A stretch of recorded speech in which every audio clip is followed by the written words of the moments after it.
So today is July 31st, which first of all is insane because August is tomorrow, and that means my first day of school is in 12 days, and I can't, oh my gosh. But July 31st also marks a very special date in my life, Monday. This reminded Harry of something. If it was Monday, and you could usually count on Dudley to know the days of the week because of television, then tomorrow, Tuesday, was Harry's 11th birthday.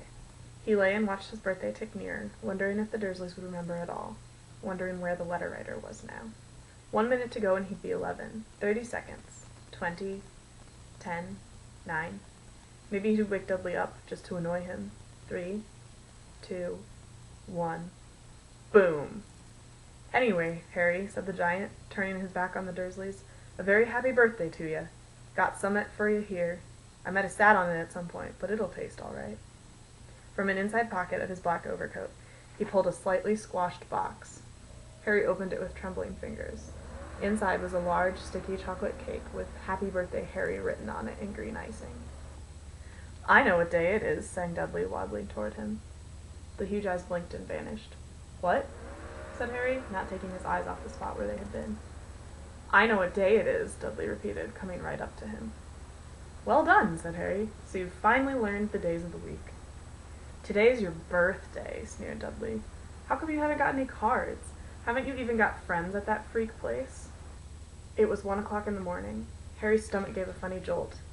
He had been 13 years old, without realizing it, for a whole hour. Yet another unusual thing about Harry was how little he looked forward to his birthdays. He had never received a birthday card in his life. The Dursleys had completely ignored his last 2 birthdays, and he had no reason to suppose they would remember this one. Harry sat down in his bed and grabbed Errol's package, ripped off the brown paper, and discovered a present wrapped in gold, and his first ever birthday card. He looked hopelessly around his room again, and his eye paused on the birthday cards his 2 best friends had sent him at the end of July. What would they say if Harry wrote to them and told him about his scar hurting? But when were they going to see him? Nobody seemed too bothered with a precise date. Hermione had scribbled, "Expect we'll be seeing you quite soon," inside his birthday card, but how soon was soon? To Mrs. Weasley's displeasure, Harry's 16th birthday celebrations were marred by grisly tidings brought to the party by Remus Lupin, who was looking gaunt and grim, his brown hair streaked liberally with gray, his clothes more ragged and patched than ever. Well, happy birthday anyway. Wow, that's right, I forgot, I'm 17. Harry seized the wand lying beside his camp bed, pointed at the cluttered desk where he had left his glasses, and said, "Osseo glasses!" Although they were only around a foot away, there was something immensely satisfying about seeing them zoom toward him, at least until they poked him in the eye. "It's traditional to give a wizard a watch when he comes of age," said Mrs. Weasley, watching him anxiously from beside the cooker. Ginny looked up into Harry's face, took a deep breath, and said, "Happy 17th.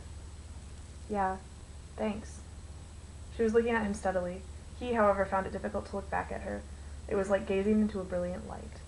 "Out of the way! Out of the way!" sang Mrs. Weasley, coming through the gate with what appeared to be a giant beach ball-sized snitch floating in front of her. Seconds later, Harry realized that it was his birthday cake, which Mrs. Weasley was suspending with her wand rather than risk carrying it over the uneven ground. Yep, that's right. It's Harry Potter's birthday today, and it's also J.K. Rowling's birthday.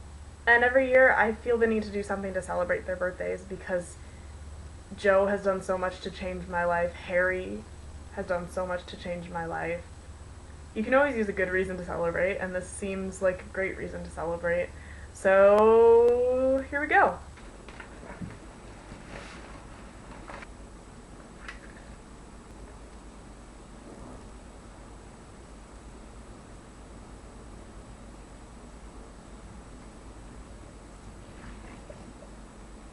The cake box literally says to mix this 450 strokes by hand. Do they really think that you're gonna sit here and be like 1, 2, 3, 4? Nope. The book specifically says chocolate cake, but red velvet cake tastes good.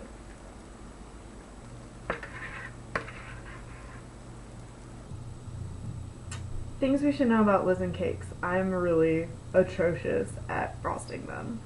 No matter how hard I try, the thing always happens where the bits of the cake get all mixed up in the frosting, and it's stupid. Canon, green colored frosting. When we have our Defeat of Voldemort party, I usually make a movie cake with pink frosting and green letters with Happy Birthday Harry spelled incorrectly like the movies. But today I'm making a book cannon cake, except I failed to make it chocolate. But it doesn't say what color the actual frosting is, it just says the letters are in green icing, so... And it specifically says that Happy Birthday Harry is spelled correctly, so...